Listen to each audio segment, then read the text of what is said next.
Hey everybody, Eric Dorward here with the Spartan Rocketry Club, continuing my build of the Estes Sasha. It's more decal time. This time we're going to do the top stage. Let's get right to it. There's another one of these white strips. It goes right at the top. I've got my blotting piece of paper towel here ready to go. The top one's basically the same as the bottom stage one that we did earlier. I've got some letters that need to go on. They go vertically. I'm going to do some of these stars, and you get one per face of the fin, and then these things. We'll see how those go. Alright, so let's get down to it. It should be, yeah, the water is quite hot for whatever reason. Not sure why it seems so much hotter, but in any event, I trimmed one face of this a little bit better than the other, so I'm going to put the face that I trimmed better closer to the edge, maybe. Yeah, there we go. And then I'm going to start rolling the rocket rather than really doing much with the paper at all. I'm slowly pulling it, but most of the work here is me spinning the rocket slowly. Oops. Slowly but surely.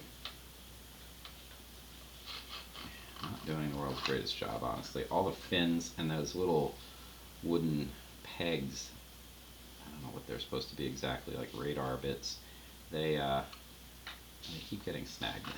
It's mildly annoying. Alright, so first bit off, let's smooth everything out then.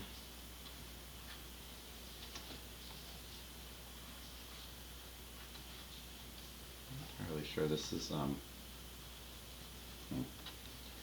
try this end. Paper towel feels a little crusty for some reason. I'm not sure why that is. Let's just get a new one.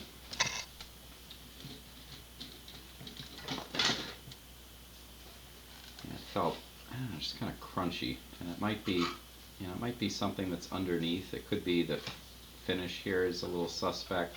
It could be any of a variety of things, but paper towel I can do something about, so we'll take that approach first. And I'm getting a little bit of bubbling here, so I'm gonna wet my finger and gently try to push that out. Yeah. There we go.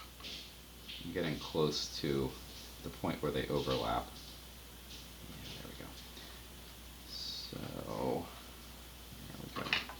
Alright, first one done. That's great. Next, the SA bit. According to the instructions here, it should go in between two of the strapes. It should go to the left of one of the taller ones, so I can certainly do that. This has actually been in much longer than I would normally leave one. That's probably going to mean it's going to shift a lot, like very quickly, so I'm going to take precautions. It looks like you try to center it along this straight.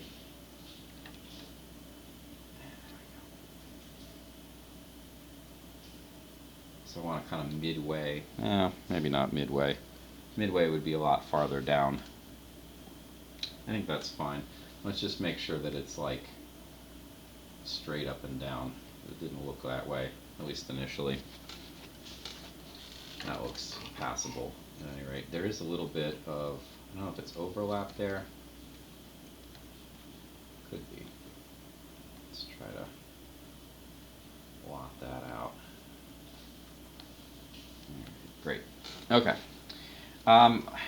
Let's try one of these now. Now this is going to go, it's going to go on the fin like this, and it's going to fold over the back. So it's going to end up kind of, I'm going to put it on like this and hope that it flops down pretty nicely. And it should, the top end of it should be pretty close in line with the little peg part. So that's what I'm going to use as my reference frame. Well, there went the nose cone. Oh well.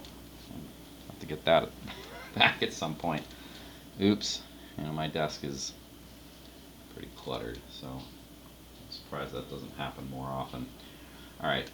The ones that fold over like this are usually, I don't like having to fold things over. So I'm going to stand this up. You're probably not going to be able to see much here, but I'll try to get something in frame. I'm going to line up the middle part as best I can, and then kind of hope that gravity is kind and pulls it more or less straight down. That's not bad. Just smooth it out with my still wet finger here, because it's not particularly smooth.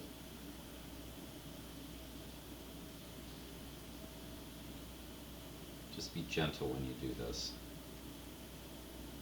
if you have to do this. Alright, I can live with that. Let's then blot, get things all set up here. Okay. You know, I think that this might actually be on, it's probably right. I'm trying to look at it and see, based on the instructions, it looks like it does angle slightly in. I was trying to figure out if I had it like flipped, but I don't think so. I'm pretty sure that's going to be how it goes. Alright, well, let's try to get all these done as quickly as possible. So I'm trying to figure out if it was supposed to go like this or not, but in frame. There we go. But I don't think so. I'm pretty confident that it's supposed to go like this. I'm going to try to put a little bit more pressure on this as I release it, so that way it falls a little bit more smoothly. Not sure how effective that's going to be. It was pretty good on this side. This side, no,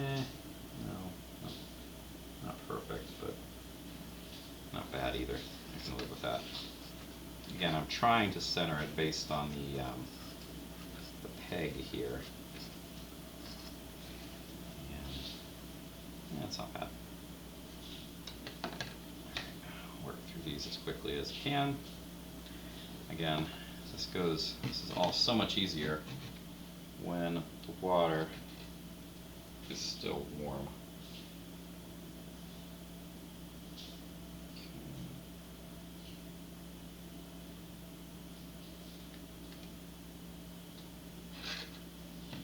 This one did not fly very well. Whoops. Well, I tore that. I just tore the corner off ever so slightly, and it's probably not going to be noticeable. Fingers crossed. But yeah, I did tear it just a little bit.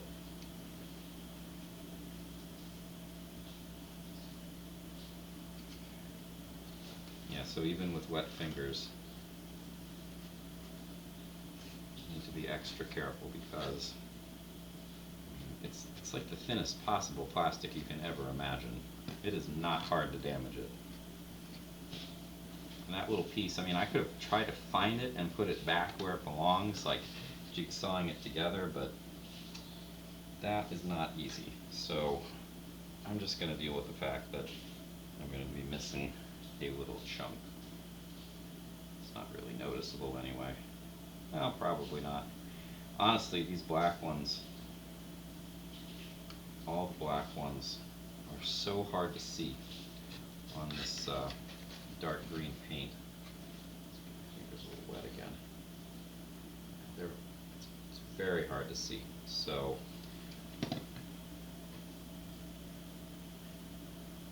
I would not get too bent out of shape about pretty much any of this stuff, however it looks,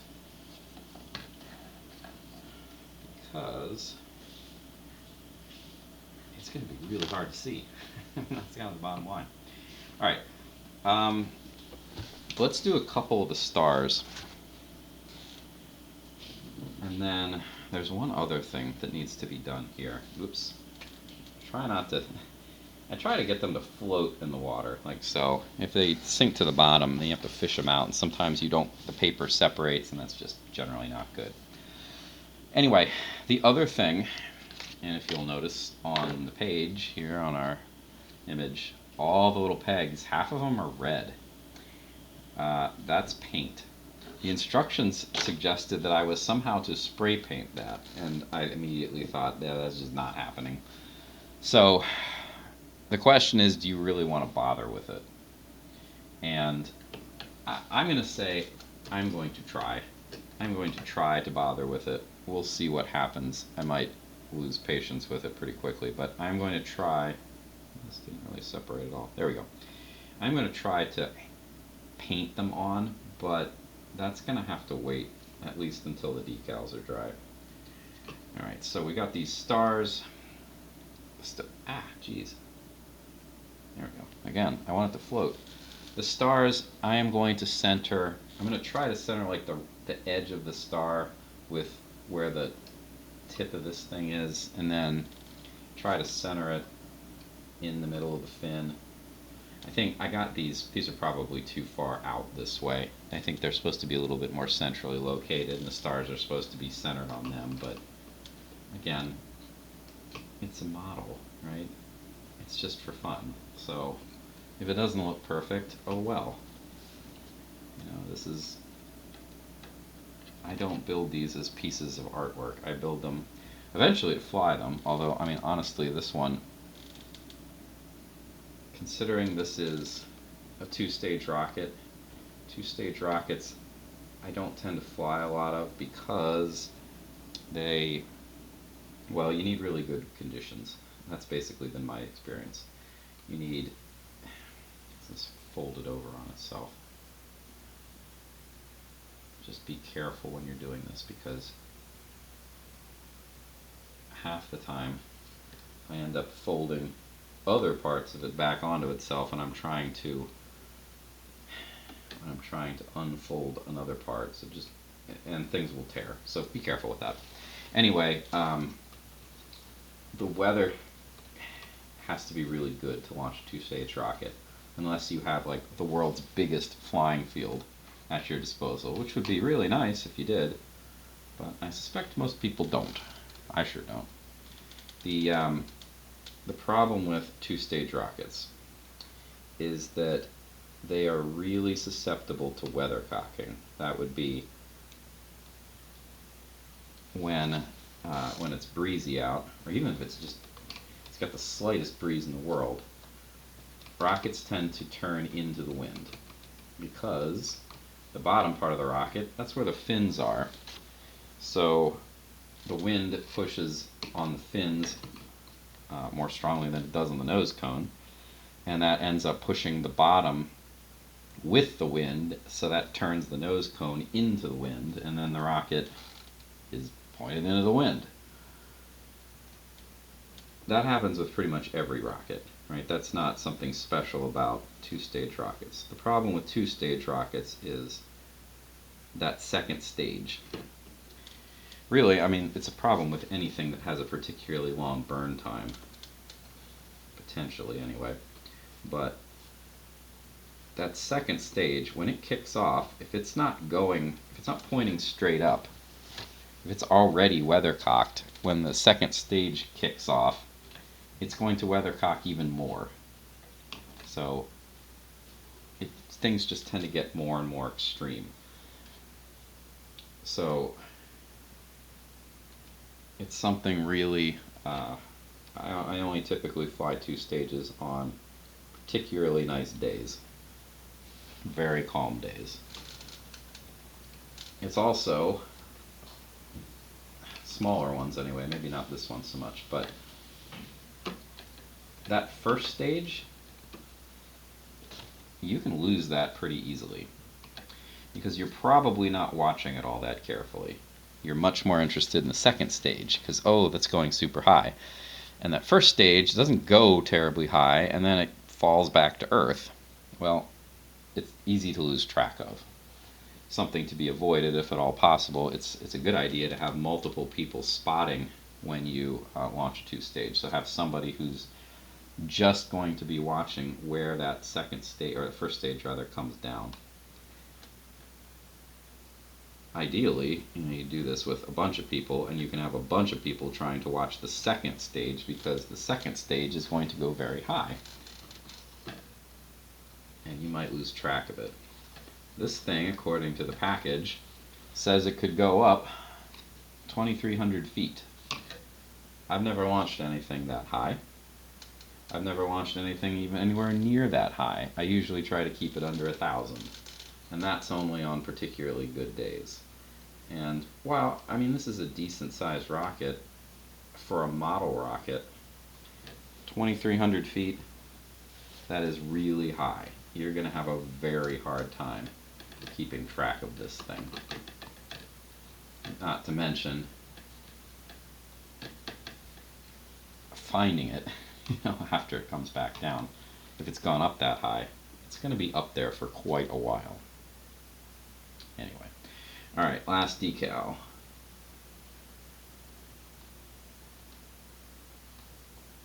Yeah. All right. Hopefully these are all basically in alignment with each other. I remember I tried to keep the point of the star pointed right at that junction between the fin and the little decoration. So they should all be pretty close, but yeah, they're not bad. All right, a couple straight drops of water, but that takes care of the decals. All right, now I'm going to quickly see what happens when I paint one of these. Now I'm going to use a little bit of acrylic here, a tiny bit, and a tiny little paintbrush. This stuff is water soluble, at least I think it is. Pretty sure it is. I'm going to use the tiniest bit, and if this goes sideways, like it looks terrible right off the get-go, then I'm gonna wipe it right off. I'm also going to start down on the bottom here so I don't hopefully mess with the decals. So I'm just going to paint right on top of it. It's probably going to take multiple coats. I'm not really in love with this paint. I don't like hand painting on general principle, but I mean, this was just assuming that I could paint this at all. I sure wasn't going to be able to do it with spray paint. Alright, all I really want to do with this is get some paint on and make sure that I don't get any in the green. So the coverage here is pretty lousy, but that's all I'm going to do this first round. Just the tiniest bit, get some coverage. I probably shouldn't be doing this at the same time because I don't want to mess any of the decals up because they're still, I mean, they're not dry. So I really don't want to accidentally, nudge them. That's why I'm doing the bottom part here, which is hopefully quite far away from any of the decals that I might bump. I'll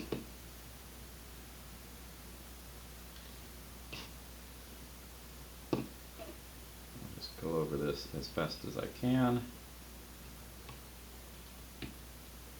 Get the top too. I often forget the top when I'm spray painting things, so hopefully that won't be an issue here.